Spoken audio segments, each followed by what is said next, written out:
नमस्कार, आप देख रहे हैं एबी स्टार न्यूज। आपके साथ मैं अंजलि आप सभी का स्वागत करते हैं हमारे इस खास बुलेटिन देश लाइव में। कश्मीर घाटी में मासूमों और अल्पसंख्यकों के कत्ल के बाद से मोदी सरकार ने आतंकियों को बख्शने के मूड में नजर नहीं आ रही है। जानकारी के मुताबिक सरकार घाटी से आतंकियों के सफाई के लिए खास प्लान कर रही है।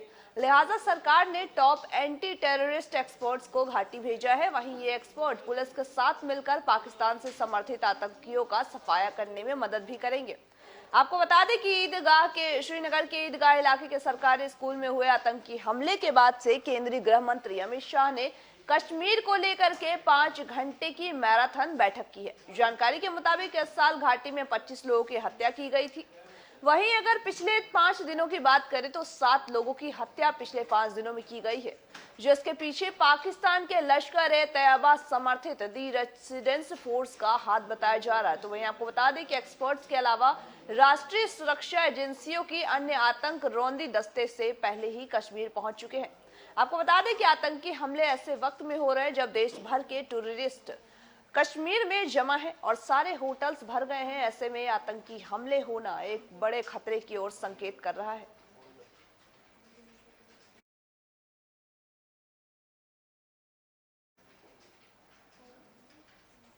भारत और चीन के बीच विवाद से जुड़ी एक और खबर सामने आई है। आपको बता दें कि चीन के सैनिक अक्सर भारत से सटी सीमाओं पर घुसपैठ की कोशिश करते रहते हैं, जिसकी वजह से बार बार भारत और चीन के बीच विवाद की स्थिति पैदा हो जाती। ताजा मामला एलएसी पर अरुणाचल प्रदेश सेक्टर का बताया जा रहा है। वहीं जानकारी के मुताबिक पिछले हफ्ते अरुणाचल सेक्टर पर दोनों देशों के सैनिकों के बीच तनाव बढ़ गया।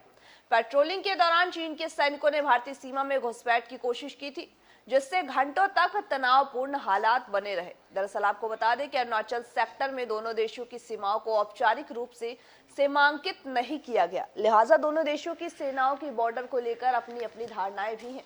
लेकिन पिछले हफ्ते पेट्रोलिंग के दौरान चीनी सैनिक भारत की सीमा के बेहद करीब तक आ गए थे, जिसकी वजह से तनाव बढ़ गया। हालांकि इसके बाद दोनों देशों को लेकर के कमांडर्स ने मोर्चा संभाला और फिर आपसी बातचीत के बाद मौजूदा प्रोटोकॉल के तहत ही सेनाएं पीछे हट गई। जानकारी के मुताबिक इस तानातानी में किस भी तरह का कोई भी नुकसान नहीं हुआ है।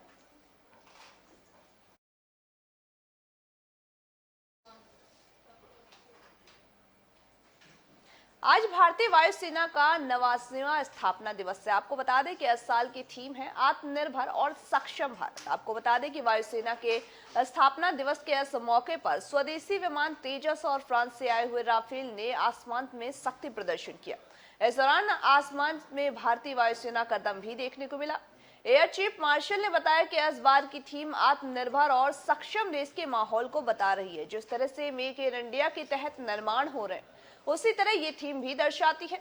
उन्होंने ये भी कहा कि नए जवान सेना को ज्वाइन कर रहे हैं और वो डिजिटली भी काफी काबिल हैं, जिससे सेना को काफी मदद भी मिल रही है।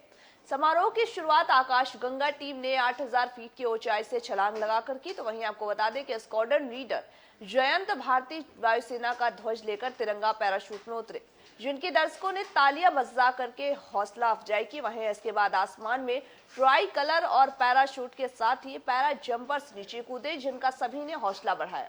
टीम ने 6000 फीट की ऊंचाई से स्काई डाइविंग की, जिसमें भारतीय थल सेना के हवलदार राजेंद्र प्रताप सिंह और वायुसेना ने भी हिस्सा लिया।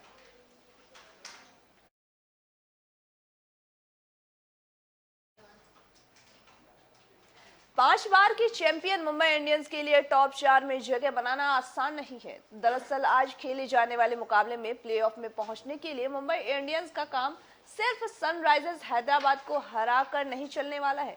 अगर प्लेऑफ में जगह बनानी है तो मुंबई इंडियंस को हैदराबाद के खिलाफ 170 रनों से बड़ी जीत हासिल करनी होगी।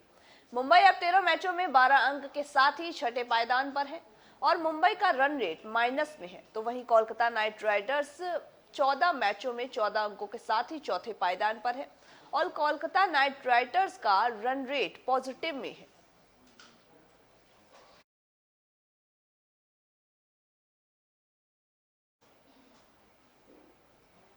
आज शारदीय नवरात्र का दूसरा दिन है। आज के दिन मां दुर्गा के दूसरे स्वरूप मां ब्रह्मचारिणी की पूजा करते हैं। ब्रह्मचारिणी अर्थात तप का आचरण करने वाली।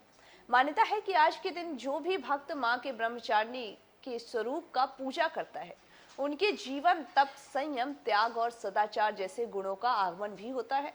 मां ब्रह्मचारिणी की कृपा से धैर्य मिलता है और इंसान कभी अपने कर्तव्यों से विचलित नहीं होते हैं। पौराणिक कथाओं के मुताबिक मां ब्रह्मचारिणी ने अपने पूर्व जन्म में राजा हिमालय के घर में पुत्री के रूप में उन्होंने जन्म लिया था। तब देवर्षि नारद के उपदेश से उन्होंने भगवान शंकर को अपने पति के रूप में प्राप्त करने के लिए अत्यंत कठिन तपस्या भी की थी। इस कठिन तपस्या के कारण ही मां के दूसरे स्वरूप को ब्रह्मचारिणी के रूप में पूजा जाने लगा।